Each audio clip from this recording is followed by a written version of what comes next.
Good morning, students. Today we will discuss with the chapter that is chemical reactions and equations. बेटा ये chapter हमारा chemistry का chapter है जिसका हम केमिस्ट्री की बिगनिंग कर रहे हैं. केमिस्ट्री का पहला chapter that is chemical reactions and equations. देखिए, केमिकल रिएक्शंस और इक्वेशन से पहले हम पहले टॉपिक के मीन्स हमारा जो टॉपिक है उसको ही समझ लेते हैं, उसको ही जान लेते हैं कि ये टॉपिक जो है ये हमें कहना क्या चाह रहा है. बेसिकली देखिए, हमने 9th क्लास में सेकेंड चैप्टर में, अगर आपको याद हो तो हमने उसमें लास्ट में चीज़ें पढ़ी थी दैट इज़ फिज़िकल चेंज और केमिकल चेंज. फिज़िकल चेंज और केमिकल चेंजेस में ही हम ये बात बोल सकते हैं कि फ़िज़िकल जो केमिकल चेंजेस वहाँ थे वही केमिकल चेंजेस यहाँ पे रिएक्शंस की फॉर्म में आए हैं. बेसिकली फिज़िकल चेंजेस माने क्या होता है कि कोई भी एक सब्सटेंस है, मान लीजिए ए सब्सटेंस, फिज़िकल चेंज की बात कर रही हूँ मैं. पहले फिज़िकल चेंज में क्या होता है बेटा, ए सब्सटेंस जो होता है वो बी सब्सटेंस के साथ मिलता है, ए भी बनाएगा, लेकिन उसमें क्या होगा, दोनों की बोथ प्रॉपर्टीज़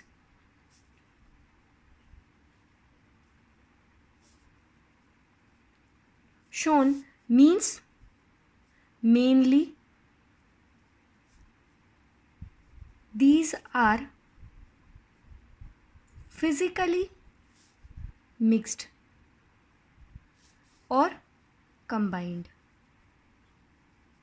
फिज़िकली कंबाइंड का मतलब क्या हुआ बेटा कि बेसिकली क्या हो रहा है, फिज़िकली मिक्स्ड का मतलब ये है कि ये जो सब्सटेंस है, हम ये जो दोनों सब्सटेंसेस हैं, ये दोनों के दोनों सब्सटेंसेस जो हैं, जब कोई भी एक नया सब्सटेंस बनाएंगे तो वहाँ पे भी अपनी प्रॉपर्टी शो करेंगे. मींस अगर मान लीजिए हम जैसे चाय बना रहे हैं तो उसमें क्या डाल रहे हैं, वन इज़ जैसे कि शुगर, अनदर इज़ टी. दोनों के दोनों बेटा ये टी लीव्स हैं, टी ग्रेन्यूल्स हैं, ये हमारी क्या है, शुगर है. जब शुगर और टी को हम ऐड करते हैं एक मिक्सचर प्रिपेयर होता है. क्या प्रिपेयर होता है, एक मिक्सचर बोलिए या फिर और सोल्यूशन बोलिए. जब हम चाय को बना करके छान लेते हैं तो वो क्या बन जाता है, सोल्यूशन बन जाता है. मिक्सचर बोलिए या सोल्यूशन बोलिए, जब वो सोल्यूशन मिक्स हो जाता है तो उसमें क्या होता है, हमें सब्सटेंस है मान ली कि मतलब कि शुगर का भी हमें टेस्ट आता है, means it is sweet in nature, and T का जो अपना अलग से फ्लेवर होता है वो भी हमें मिलता है. तो it means they are physically mixed. Physically mixed का मतलब क्या है, इनमें कोई भी केमिकल चेंजेस नहीं हुए, इनमें ना कोई ब्रेक डाउन हुआ है, ना इनमें कोई कम्बिनेशन हुआ है. इसी के साथ में दूसरा आता है that is chemical change. Physical change और केमिकल चेंज को थोड़ा सा क्लैरिफाई करने के लिए एक और बात बताऊंगी. हम लोगों ने 9th क्लास में एक चीज़ और भी पढ़ी थी that is the burning of candle is a physical change और a chemical change. Physical change और केमिकल चेंज में बर्निंग ऑफ कैंडल में हमने कैसे जस्टिफाई किया था कि basically melting of wax is a physical change. Basically उसमें क्या हो रहा है, नो ब्रेकडाउन, नो कॉम्बिनेशन, कुछ नहीं हो रहा, ना ब्रेक हो रहा है ना कंबाइन हो रहा है. लेकिन केमिकल चेंज में क्या कहा था हमने, when the candle will burn it will produce CO2. Means basically क्या हो रहा है कि when carbon is combined with oxygen, means क्या हो रहा है, कार्बन को हम ऑक्सीजन की प्रेजेंस में बर्न कर रहे हैं, कंबाइन कर रहे हैं, उसकी वजह से क्या बन रहा है, CO2. इट मीन्स एक नया प्रोडक्ट बन रहा है, एक नया प्रोडक्ट बना तो उसको हम क्या बोलेंगे, केमिकल चेंज और केमिकल रिएक्शंस. अब केमिकल चेंज जो होता है, ये केमिकल चेंज जो होता है ये अल्टीमेटली किन की वजह से आता है, केमिकल रिएक्शंस की वजह से आता है. तो सबसे पहले आपको इतना क्लियर हो गया होगा कि फिज़िकल चेंजेस क्या होते हैं और केमिकल चेंजेस क्या हो रहे हैं. एक बार दोबारा से रिपीट कर रही हूँ, ध्यान से सुनिएगा. Physical changes are those changes in which substance A or substance B may either mixed together either physically or either relatively combined का मतलब क्या होता है बेटा, ये कम्प्लीटली एक दूसरे के साथ कंबाइन करके नया प्रोडक्ट नहीं बनाते हैं। प्रोडक्ट नया बनेगा लेकिन उसमें वो अपनी इंडिविजुअल प्रॉपर्टी शो करेंगे। इसका मतलब क्या हुआ, physical change. Physical state change का मतलब ये भी हो सकता है कि किसी भी सब्सटेंस की स्टेट में चेंज होना। स्टेट में चेंज होने का मतलब जैसे कि आइस है, आइस सॉलिड होती है, जब वो मेल्ट हो जाती है तो बेटा वो लिक्विड में कन्वर्ट हो जाती है, दैट इज़ वाटर। और जब वाटर को हम जब बॉयल करते हैं तो क्या हो जाता है, वो अल्टीमेटली स्टीम में कन्वर्ट हो जाता है, जिसकी वजह से हम उस एग्जाम्पल से इसको जस्टिफाई कर देते हैं। उसके बाद में अगला जो बताया मैंने क्या, केमिकल चेंज। केमिकल चेंज वो चेंज होता है जिसके अंदर क्या होता है, कोई भी सब्सटेंस है, चाहे एक सब्सटेंस है या एक से ज़्यादा सब्सटेंस है, या तो वो कंबाइन होंगे या फिर वो ब्रेक डाउन होंगे। अब जब कंबाइन और ब्रेक होंगे तो उसकी वजह से क्या होगा, एलिमेंट्स में होती है केमिकल रिएक्शन चेंजेस। ऑब्वियस सी बात है, कोई ना कोई एलिमेंट जो है वो एक दूसरे के साथ कंबाइन होगा तब तो कोई रिएक्शन बनेगी। तो उसी के साथ में बेटा केमिकल चेंजेस को हम जस्टिफाई कर सकते हैं कि जब कोई भी एक एलिमेंट दूसरे एलिमेंट के साथ बाइंड करेगा या कंबाइन करेगा, या एक एलिमेंट जो है वो ब्रेक, या एक कंपाउंड जो होगा वो ब्रेक होगा, तो वो अल्टीमेटली किस में कन्वर्ट करेगा, एक नए सब्सटेंस की फॉर्मेशन करेगा, और वो नया सब्सटेंस जो होगा उसकी अपनी इंडिविजुअल प्रॉपर्टी होगी। तो अब हम डिफाइन करेंगे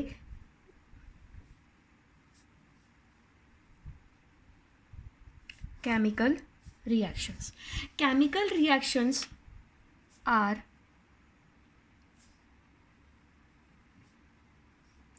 those reaction in which a substance or compound is formed which has its own individual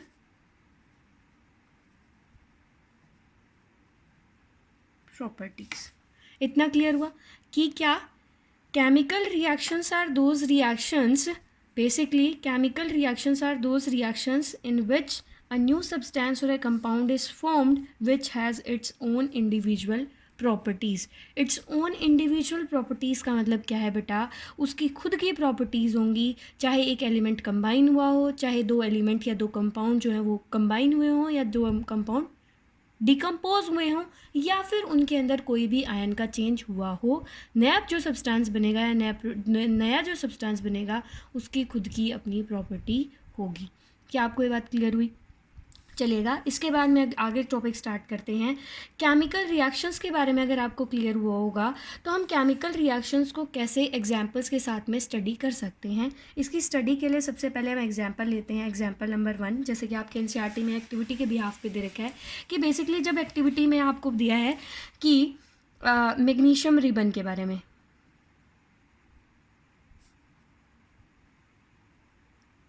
magnesium, spellings के लिए माफ़ी चाहिए मांगूंगी आपसे, देख लीजिएगा स्पेलिंग्स को एक बारी दोबारा से जस्टिफाई कर लीजिएगा, क्लैरिफाई कर लीजिएगा बुक से। मैग्नीशियम रिबन के बारे में एक आपसे केमिकल रिएक्शंस के बारे में बोला है। केमिकल रिएक्शंस में मैग्नीशियम रिबन के रिलेटेड क्या बोला, देखिए उसने बोला कि मैग्नीशियम रिबन को ले लीजिए लगभग 2 सेंटीमीटर का। कितने सेंटीमीटर का? 2 सेंटीमीटर का। उसको एक टोंग से पकड़ लीजिए। टोंग मीन्स कोई भी स्पैचुला हो सकता है, या हम घर में जैसे मम्मियाँ खाना बनाते हैं जब वो होता है ना रोटी पकड़ने वाला, वैसा ही कुछ होता है जिसको हम क्या बोलते हैं, स्पैचुला बोलते हैं। चाहे वो ले लीजिए, कुछ भी ले लीजिए जिससे आप उसको ईजिली ग्रिप कर सकें। उसमें क्या बोल रहा है कि मैग्नीशियम रिबन को जब हमने लिया तो मैग्नीशियम रिबन, आपको पता है कि मैग्नीशियम क्या है, एक एलिमेंट है। मैग्नीशियम एक एलिमेंट है और बेसिकली कैसा है, मेटल है। कैसा है? मेटल है। तो ऑब्वियस ही बात है मेटल है, पहली बात। और दूसरी बात क्या है बेटा, वो एक एलिमेंट है। तो अब मैग्नीशियम रिबन के ऊपर क्या होती है, कुछ वाइटिश और ब्राउनिश कोटिंग होती है। क्या होती है? वाइटिश और ब्राउनिंग कोटिंग होती है। उसमें क्या बोला उसने, सैंड पेपर को मैग्नीशियम रिबन को रब करने के लिए बोला। अक्सर क्वेश्चन पूछ लिया जाता है एग्जाम्स में, फाइनल एग्जाम्स में पूछ लिया जाता है कि why magnesium ribbon is cleared और cleaned before the chemical reaction. ये क्या बोल रहा है कि मैग्नीशियम रिबन को हम पहले रिएक्शन को प्रोसीड करने से पहले मैग्नीशियम रिबन को हम सैंड पेपर से साफ़ क्यों करते हैं।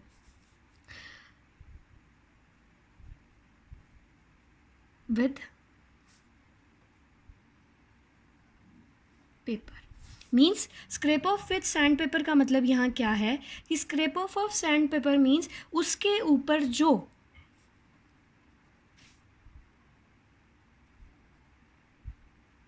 मैग्नीशियम ऑक्साइड की कोटिंग है वो क्या हो जाए बेटा, रिमूव हो जाए। और रिमूव होने के बाद में मैग्नीशियम जो है ईजीली एक्सपोज हो जाए to the air for the combustion. समझ में आया? मीन्स अब एयर के अंदर क्या प्रेजेंट होगा, मेनली ऑक्सीजन, मैक्सिमली क्या होगी, ऑक्सीजन होगी। तो अब जान लेते हैं कि केमिकल रिएक्शन में मैग्नीशियम रिबन वाली जो इक्वेशन है उसको हम कैसे जस्टिफाई करेंगे। मैग्नीशियम रिबन हमने लिया, उसको सैंड पेपर से हमने क्लियर कर लिया, तो अब हमारे पास क्या मिला, मैग्नीशियम मिला। और आपको पता है उसकी सिंबॉलिक रिप्रेजेंटेशन आप लोगों ने 9th क्लास में पढ़ ली थी कि मैग्नीशियम को हम सिंबॉलिक रिप्रेजेंटेशन में क्या लिखते हैं, Mg। Mg लिखा when Mg is burned in the presence of oxygen, when Mg is burnt in the presence of oxygen, it will leads to the formation of magnesium oxide। क्या बनाया उसने, magnesium oxide. ये magnesium oxide जो है बेटा इसका colour क्या होगा, वाइट। कैसा कलर होगा इसका, वाइट कलर होगा। और इसके साथ में क्या होगी, डेजलिंग लाइट होगी। कैसी लाइट होगी, डेजलिंग लाइट होगी। डेजलिंग लाइट का मतलब क्या होता है बेटा, ये बहुत ज़्यादा वाइट लाइट होती है, बहुत ज़्यादा ब्राइट लाइट होती है। इसलिए आप लोगों को या फिर जितने भी एक्सपर्टीज़ होती हैं उनको सलाह दी जाती है कि बेसिकली इस डेजलिंग लाइट को डायरेक्ट आइज़ के कॉन्टेक्ट से बचाया जा सके। तो आपको शायद अल्टीमेटली ये क्लियर हुआ होगा कि केमिकल रिएक्शंस क्या होती हैं। मैं दोबारा रिपीट कर रही हूँ, केमिकल रिएक्शंस वो रिएक्शंस होती हैं जिसमें एक नया सब्सटेंस बनता है, नया कंपाउंड बनता है, उसकी खुद की प्रॉपर्टीज़ होती हैं। अब केमिकल रिएक्शंस का एक एग्जांपल देखते हैं कि मैग्नीशियम रिबन हमने लिया, उसको हमने सैंड पेपर से उसके ऊपर से जो वाइटिश कोटिंग है, जो भी उसके ऊपर जो कोटिंग है, उस कोटिंग को हमने क्या कर दिया बेटा, रिमूव कर दिया। अब वाइटिश कोटिंग या ब्राउनिश कोटिंग को रिमूव करने का कारण क्या था कि उसका सिर्फ एक ही मकसद था कि हम लोग मैग्नीशियम के ऊपर जो मैग्नीशियम ऑक्साइड की कोटिंग है उसको रिमूव कर दे, जिसकी वजह से मैग्नीशियम मेटल जो है वो ईजिली एक्सपोज हो जाए एयर से जब हम उसको कंबशन करेंगे, जब हम उसकी बर्निंग करेंगे। तो उसको हम जस्टिफाई कैसे कर सकते हैं कि magnesium when burned in the presence of oxygen then it will ultimately leads to the formation of magnesium oxide। Magnesium oxide जो होता है बेटा वो वाइट कलर का कंपाउंड बनता है और साथ में एक डिजलिंग लाइट प्रोड्यूस होती है। और इसी डिजलिंग लाइट को हम क्या बोलते हैं, बेसिकली इस डिजलिंग लाइट से हम अपनी नेकेड आइज़ जो होती हैं उनको इस लाइट से हम प्रोटेक्शन देते हैं, क्योंकि बेसिकली ये लाइट जो होती है ये हमारे रेटिना पे अफेक्ट करती है और हमारे रोड कोन सेल्स को क्या कर सकती है, इनएक्टिव कर सकती है या अफेक्ट कर सकती है, जिसकी वजह से हमारा विजन अफेक्ट हो सकता है। इसलिए सलाह दी जाती है कि बेसिकली इस डेजलिंग लाइट से क्या किया जाए, हमारी आइज़ को प्रोटेक्शन दी जाए। ये था पहला एग्जाम्पल। इसी के साथ में जैसे हम दूसरा एग्जाम्पल क्या ले सकते हैं, दूसरा एग्जाम्पल हम ले सकते हैं बेटा कि जैसे कि आपकी बुक में दे रखा है एक्टिविटी नंबर 2 कि लेड नाइट्रेट सोल्यूशन के अंदर हम पोटेशियम आयोडाइड को ऐड करते हैं। लेड नाइट्रेट मीन्स क्या होता है, PbNO3। क्या होता है लेड नाइट्रेट का मतलब, PbNO3। When PbNO3 is added with the potassium iodide, potassium iodide का मतलब Ki। पोटेशियम आयोडाइड का मतलब क्या होता है बेटा, Ki।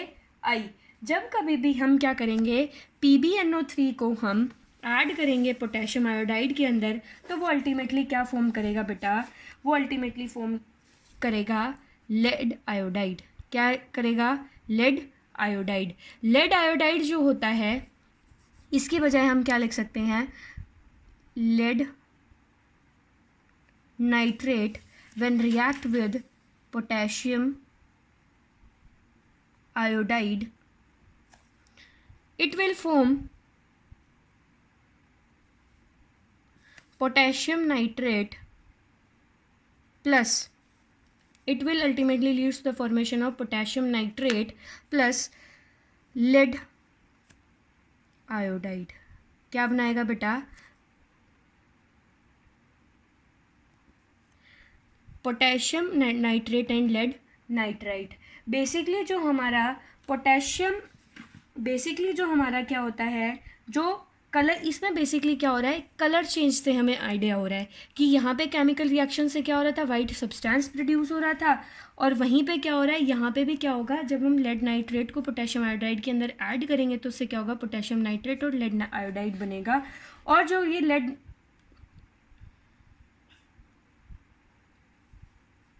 इसके साथ में जो लेड आयोडाइड बना है बेटा, जो ये हमारा लेड आयोडाइड बना है, इसका कलर कैसा होगा, येलो होगा। कैसा कलर होगा इसका, येलो होगा।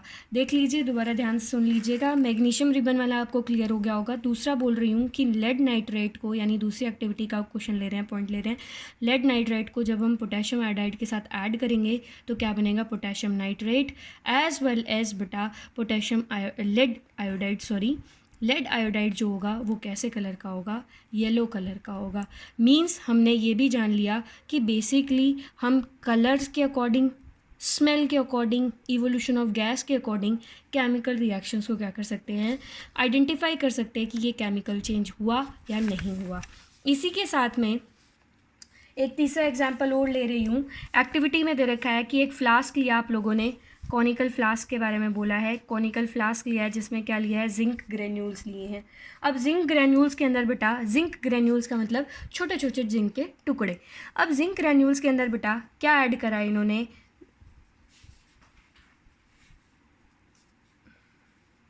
क्या ऐड किया है, सल्फ्यूरिक एसिड।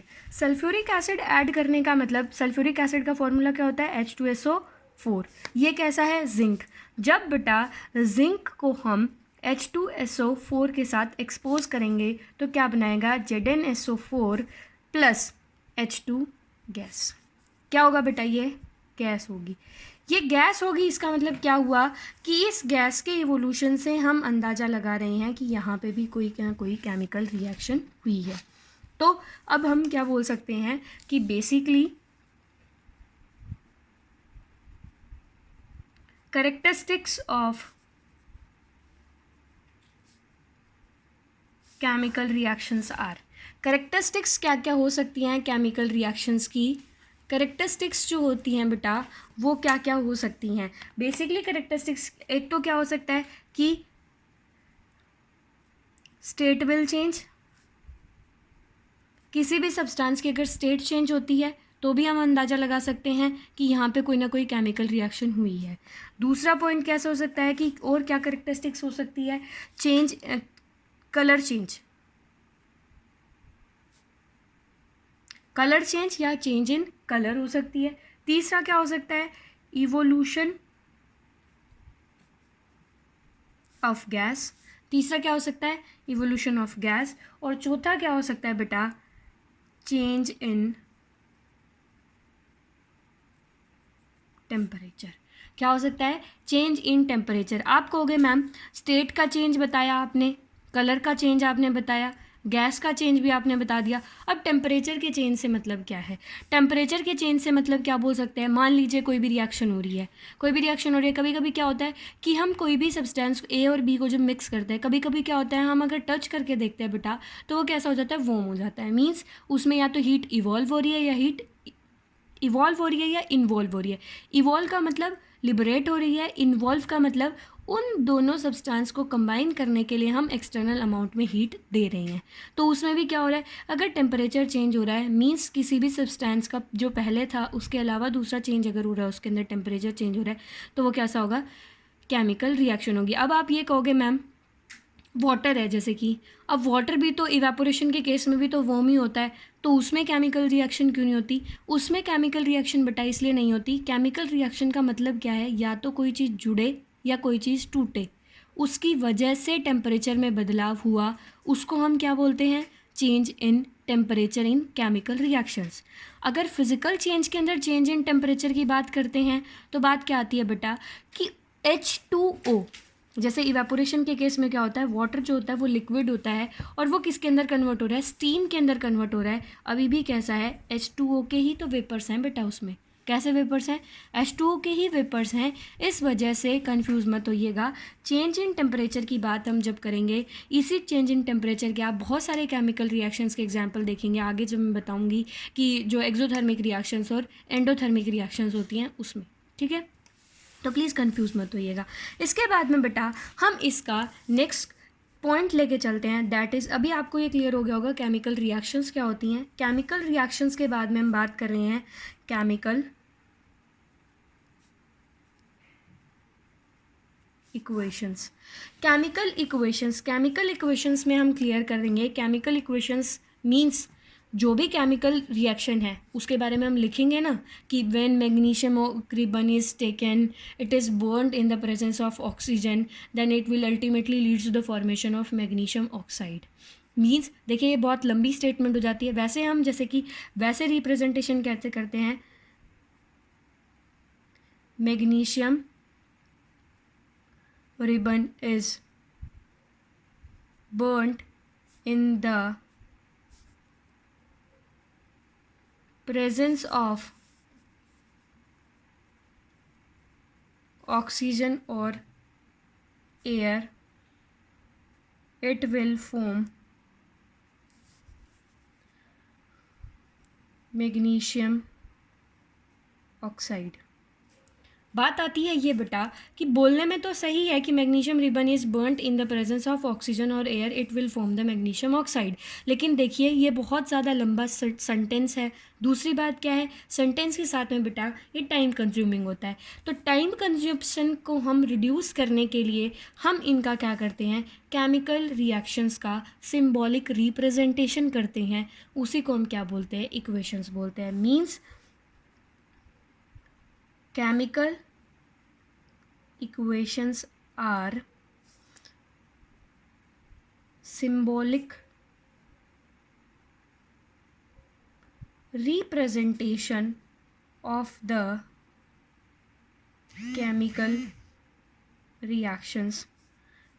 तो उससे हम जस्टिफाई कर सकते हैं कि chemical equations are the symbolic representation of the chemical reaction. अब बेटा केमिकल रिएक्शन से पहले मैं आपको ये बात बताऊंगी कि केमिकल इक्वेशन के अंदर क्या क्या चीज़ें होती हैं। पहली चीज़ होती है बेटा रिएक्टेंट। पहली चीज़ क्या होती है, रिएक्टेंट। देखिए ऊपर जैसे हमने लिखा था ना, Zn plus H2SO4 give rise to ZnSO4 plus H2। तो जो चीज़ें रिएक्शंस के अंदर टेक पार्ट कर रही हैं, जो चीज़ें रिएक्शन के अंदर टेक पार्ट कर रही हैं उनको हम क्या बोलते हैं, रिएक्टेंट बोलते हैं। मीन्स दोज सब्सटेंस और compounds which take part in chemical reaction are called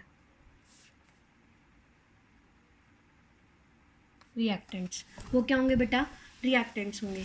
दोबारा क्लियर कर रही हूँ, केमिकल रिएक्टेंट्स वो होते हैं जो सब्सटेंस या कंपाउंड रिएक्शन के अंदर टेक पार्ट करते हैं, उनको हम क्या बोलते हैं, रिएक्टेंट बोलते हैं। दूसरा होता है क्या बेटा, प्रोडक्ट। क्या होता है, प्रोडक्ट। प्रोडक्ट वो होते हैं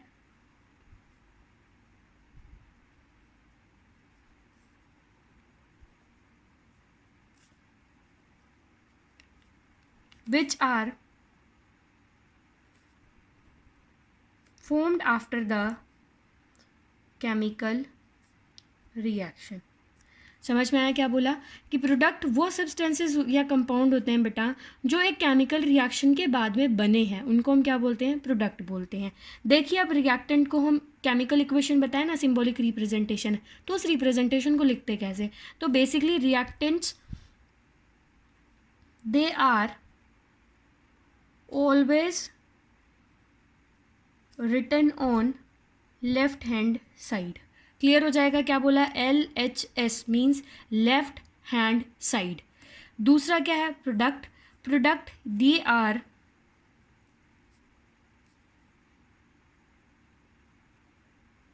written on RHS means right hand side. आपको ये बात क्लियर हो गई होगी। Reactant are generally written on the left hand side and product are written on the right hand side. उसके बाद में बेटा इसी के साथ में एक चीज़ और होती है, दैट इज़ एरो। ये जो एरो होता है इट शोज़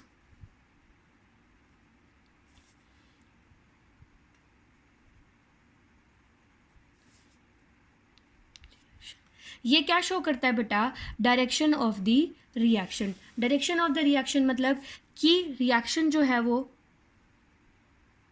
फॉरवर्ड है और बैकवर्ड है। फॉरवर्ड और बैकवर्ड का मतलब क्या हुआ बेटा, फॉरवर्ड का मतलब कि प्रोडक्ट जो हो रहे हैं, प्रोडक्ट जो हैं वो रिएक्टेंट जो हैं वो प्रोडक्ट में बदल रहे हैं। मतलब रिएक्टेंट जो हैं वो फॉरवर्डली मूव करके प्रोडक्ट्स में कन्वर्ट हो रहे हैं। और कभी कभी क्या होता है बेटा, ये एक्सट्रीम केसेस के अंदर होता है और एक्सेप्शनल केसेस के अंदर होता है। कभी कभी क्या होता है, प्रोडक्ट्स जो होते हैं वो अनस्टेबल होने की वजह से जल्दी ही वापस रिएक्टेंट्स के अंदर कन्वर्ट हो जाते हैं, तो उसको हम क्या बोलते हैं, बैकवर्ड रिएक्शंस बोलते हैं। होप सो आपको ये बात क्लियर हुई होगी। इसके बाद में बेटा इसी के साथ में हम अब रिप्रेजेंटेशन की बात करते हैं कि एग्जाम्पल हमने लिया था, magnesium ribbon is burned in the presence of oxygen और air, it will form magnesium oxide. तो हम कैसे लिख सकते हैं इसको, देखिए रिएक्टेंट की बात करी थी तो रिएक्टेंट कौन होगा इसमें, मैग्नीशियम। मैग्नीशियम का सिंबॉलिक रिप्रेजेंटेशन क्या होगा, Mg प्लस में ऑक्सीजन बताया, ऑक्सीजन का रिप्रेजेंटेशन क्या होगा, O2। अब मैग्नीशियम और ऑक्सीजन जब बाइंड करेंगे तो वो क्या बनाएंगे बेटा, MgO।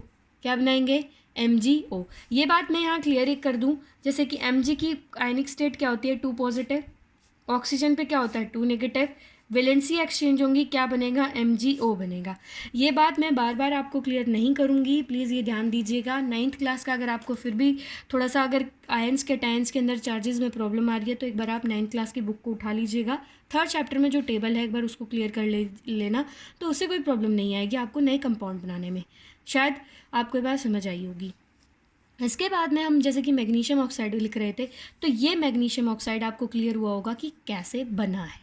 अब बात करते हैं, अब पीछे पढ़ के आए रिएक्टेंट, प्रोडक्ट एंड डायरेक्शन की बात।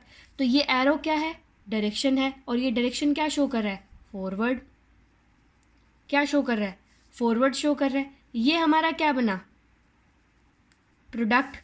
ये दोनों हमारे क्या थे, रिएक्टेंट्स।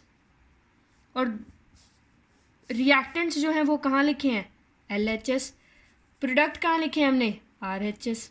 तो शायद आपको ये बात क्लियर हुई होगी, जो 3-4 चीज़ें हम पीछे पढ़ के आए हैं, that is reactants, products, left hand side, right hand side, arrow of the reaction. इसी तरीके से बेटा बहुत सारे रिएक्शंस हैं, बहुत सारी मतलब हम इक्वेशंस को रिप्रेजेंट कर सकते हैं। फॉर एग्जांपल अगर एग्जांपल देती हूँ, ध्यान से सुनना प्लीज़। दूसरा एग्जाम्पल लेती हूँ कि मान लीजिए अभी पीछे पढ़ा था जैसे कि जिंक ग्रेन्यूल्स आर एडेड, या फिर H2SO4 is added in zinc granule, it will forms the zinc sulfate as well as hydrogen gas। आपको समझ में आया क्या बोला, दोबारा रिपीट कर रही हूँ। When H2SO4 is added to the zinc granules, it will ultimately leads to the formation of zinc sulfate and hydrogen gas। अब इसको हम रिप्रेजेंट कैसे करेंगे, देखिए जिंक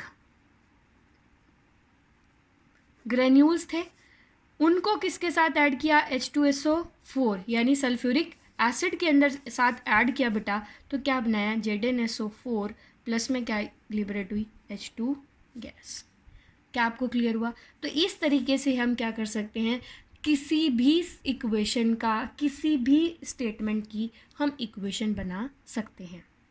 इसके बाद में बेटा अब आपने देखा होगा कि आप ये सोचते हो मैम रिएक्टेंट के टाइम में जैसे इसमें था ऊपर मैग्नीशियम है, यहाँ पे आपको ज़्यादा प्रॉब्लम शायद नहीं आएगी। हाँ, ये इक्वेशन ऑलरेडी सेम है, बैलेंस्ड है, आयंस बैलेंस्ड है। इसमें देखिए जैसे यहाँ मैग्नीशियम 1 है, यहाँ ऑक्सीजन 2 थे, लेकिन यहाँ बना क्या, एक मैग्नीशियम एक ऑक्सीजन कंबाइन हुआ, तो एक ऑक्सीजन कहाँ गायब हो गया बेटा। एक्चुअली आपने पढ़ा होगा law of conservation of mass.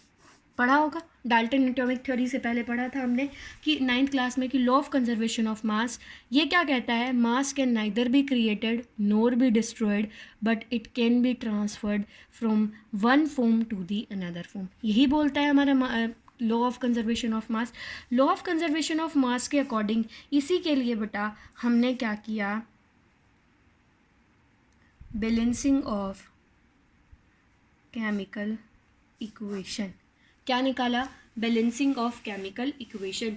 Means हमें आयंस को बैलेंस करना है, हमें आयंस के नंबर को इधर लेफ्ट हैंड साइड पे और राइट हैंड साइड पे इक्वल रखना है। उसके लिए हमें क्या करना पड़ेगा बेटा, इक्वेशन को बैलेंस करना पड़ेगा। उसके लिए हम क्या टर्म यूज़ करते हैं, balancing of chemical equation. Basically अगर बात करें बैलेंसिंग ऑफ केमिकल इक्वेशन में 5 to 6 स्टेप्स होते हैं। 5 to 6 स्टेप्स में क्या होता है बेटा, जैसे कि स्टार्ट करते हैं, आपकी बुक में जैसे एग्जाम्पल दिया है that is Fe plus H2O. Fe plus H2O give rise to Fe2O3, sorry Fe3O4 plus H2। क्या फॉर्म करेगा, Fe3O4 plus H2।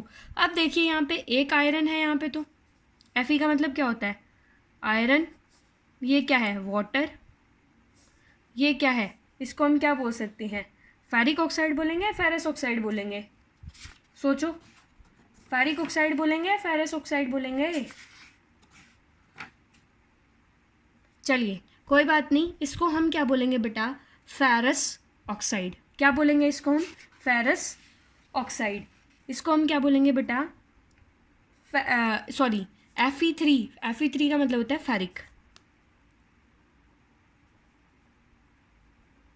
क्या बोलेंगे इसको, फेरिक ऑक्साइड। और ये क्या होगा, हाइड्रोजन गैस। क्या होगी ये, हाइड्रोजन गैस। हाइड्रोजन गैस के बाद में बेटा अब इक्वेशन को बैलेंस करने के लिए जो हमारा पहला स्टेप है, पहला स्टेप क्या बोलता है, हम मार्क करेंगे, बॉर्डर लाइन बनाएंगे। बॉर्डर लाइन मतलब जैसे कि हम लिख लेंगे Fe plus H2O give rise to Fe3O4 plus H2। Means इसके बाहर क्या कर लेंगे, हम बॉर्डर्स बना लेंगे। क्या बना लेंगे, बॉर्डर्स बना लेंगे। बैलेंसिंग स्टार्ट करने से पहले बेटा हम ये देखेंगे कि मैक्सिमम नंबर ऑफ आयंस कहाँ पे है, कहाँ पे है मैक्सिमम नंबर ऑफ आयंस।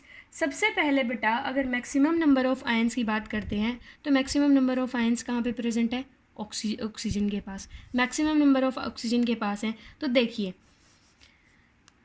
ये क्या होगा, रिएक्टेंट, ये क्या होगा हमारा प्रोडक्ट। ऑक्सीजन को बैलेंस कर रहे हैं, पहले किसको बैलेंस कर रहे हैं, ऑक्सीजन को। ऑक्सीजन को बैलेंस करने के लिए ध्यान से देखना कि यहाँ पे क्या है, ऑक्सीजन 4 है और यहाँ पे ऑक्सीजन कितना है, 1 है। तो इसके आगे हम क्या पुट कर देंगे, 4। तो बेसिकली 1 × 4 और यहाँ पे क्या हो गया, 4 ऑक्सीजन हो गई बैलेंस। इतना क्लियर हुआ। मीन्स एक ऑक्सीजन के आगे हमने क्या पुट किया बेटा, यहाँ पे 4 ऑक्सीजन थी, हमने यहाँ पे भी 4 ऑक्सीजन कर दी। यह क्या फॉर्मूला है, 1 × 4 का मतलब यहाँ पे भी 4 ऑक्सीजन हो गई और यहाँ पे भी 4 ऑक्सीजन हो गई।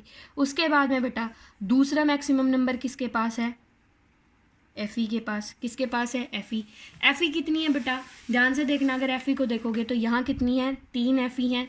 यहाँ कितनी Fe है, 1 Fe है। तो इसके आगे भी हम क्या पुट कर देंगे, 3। क्या पुट कर देंगे, 3।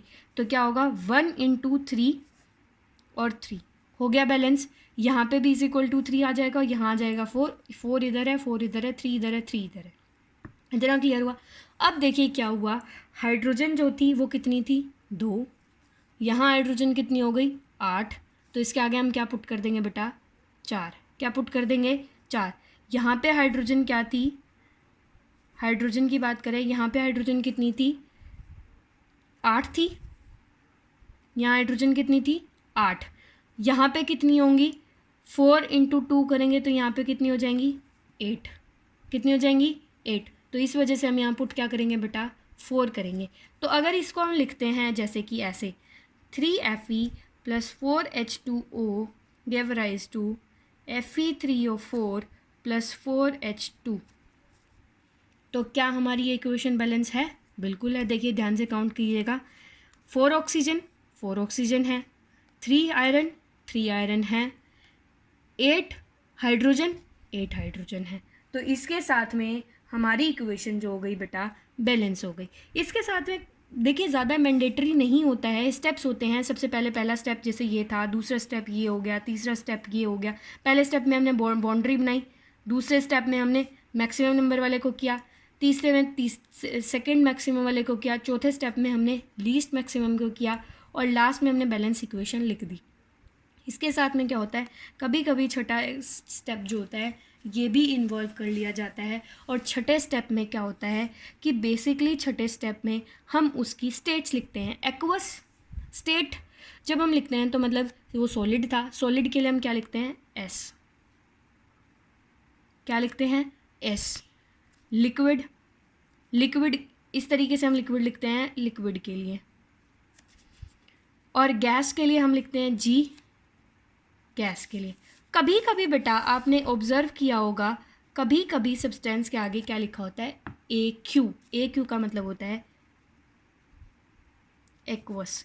एक्वस मीन्स कोई भी सब्सटेंस वाटर के साथ ऐड है, एडेड विद वाटर। अगर कोई भी substance when added with water it will ultimately leads to the formation of aqueous. तो प्लीज़ इसके लिए कंफ्यूज मत होना कि बेसिकली इसमें क्या लिखा है, कि सॉलिड लिखा है, गैस लिखा है, लिक्विड लिखा है, एक्वस लिखा है। आपको कंफ्यूज नहीं होना है। मैंडेटरी जो स्टेप्स थे वो यही थे, दोबारा से रिपीट कर रही हूँ। बैलेंसिंग ऑफ केमिकल इक्वेशन में क्या था, आयरन लिया हमने, when iron is react with water it will leads the formation of ferric oxide, ferric oxide plus hydrogen gas. अब बेटा हमने पहले इसको आराम से सिंबॉलिक रिप्रेजेंटेशन में लिख लेना है, उसके बाद में हमने इसको ऑब्जर्व करना है कि मैक्सिमम नंबर ऑफ आयंस किसके हैं, ऑक्सीजन के ज़्यादा हैं, आयरन के ज़्यादा हैं, हाइड्रोजन के ज़्यादा हैं या ऑक्सीजन के ज़्यादा हैं। जिस किसी के भी ज़्यादा हैं सबसे पहले हम ज़्यादा वाले को बैलेंस करेंगे। किसको बैलेंस करेंगे, ज़्यादा वाले को। ज़्यादा वाले को बैलेंस करने के लिए हमने जैसे कि यहाँ से ऑक्सीजन उठाया था, ऑक्सीजन को पहले हमने बैलेंस किया 4, यहाँ हमने इसके आगे 4 लिखा तो यहाँ पे ऑक्सीजन कितने हो गए, 4 हो गए। यहाँ पे भी ऑक्सीजन कितने थे बेटा, 4 थे। अब फिर हमने देखा कि इसी कंपाउंड के अंदर आयरन ज़्यादा है, सबसे ज़्यादा फिर आयरन बचेंगे। अब आयरन ज़्यादा है तो क्या होगा, आयरन के आगे हम क्या पुट कर देंगे, 3 पुट करेंगे। तो यहाँ पे भी आयरन जो हो गए बेटा वो कितने हो गए, 3 हो गए। और यहाँ पे भी आयरन कितना हो गया, 3 हो गया। इसी के साथ में क्या हुआ, 4 हम हमारे पास इस साइड में क्या था, ऑक्सीजन के लिए हमने 4 यहाँ लिखा था तो उसकी वजह से क्या हुआ, हाइड्रोजन कितने हो गए, 8। कितने हो गए, 8। अब उस 8 को बैलेंस करने के लिए हम यहाँ पे हमारे पास क्या था, H2 प्रेजेंट था, उसके आगे हम अगर 4 पुट कर देंगे, now our equation is balanced. क्या हो गया हमारी ये equation is balanced. Equation is balanced ये बेटा आपके कंसेप्ट था basically how we will balance the chemical equation. Chemical equations को बैलेंस करने के लिए मैं आपको कुछ होमवर्क दे रही हूँ।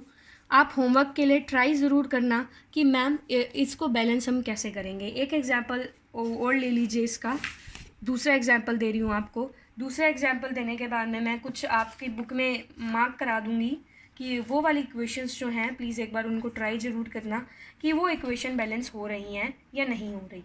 देखिए सबसे ईजीएस्ट से ईजीएस्ट मैं आपके सामने रखूँगी बैलेंसिंग के लिए। देखिए जैसे कि CH4 इसको क्या बोलते हैं, मीथेन बोलते हैं। क्या बोलते हैं, मीथेन बोलते हैं।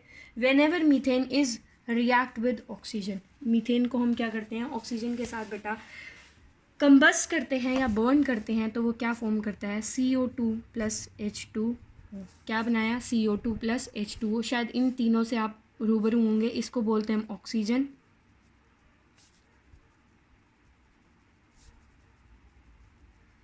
ऑक्साइड, इसको बोलते हैं वाटर। शायद क्लियर होगा आपको।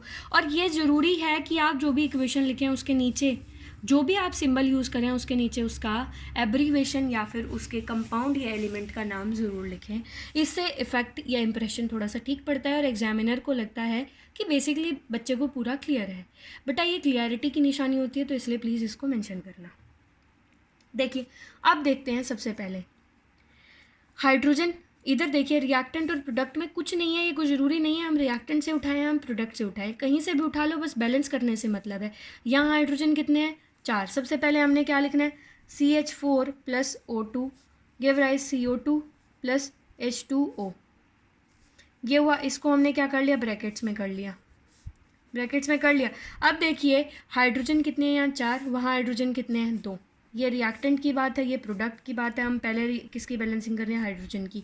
यहाँ कितने हैं 4, यहाँ 2 × 2 मीन्स इसके आगे हम क्या लिख देंगे 2, तो ये 4 हो जाएंगे, 4 हो जाएंगे। ये 4 हो गए बेटा, ये 4 हुए तो इज इक्वल टू क्या हो गया 4। अब हमारी इक्वेशन क्या होगी, CH4 + O2 give rise to CO2 + 2H2O। ये हो गया। अब देखिए क्या हो गया, ऑक्सीजन कितनी है, यहाँ 2 है, और यहाँ ऑक्सीजन कितनी हो गई 2, 2 और 2 कितने हो गए बेटा 4।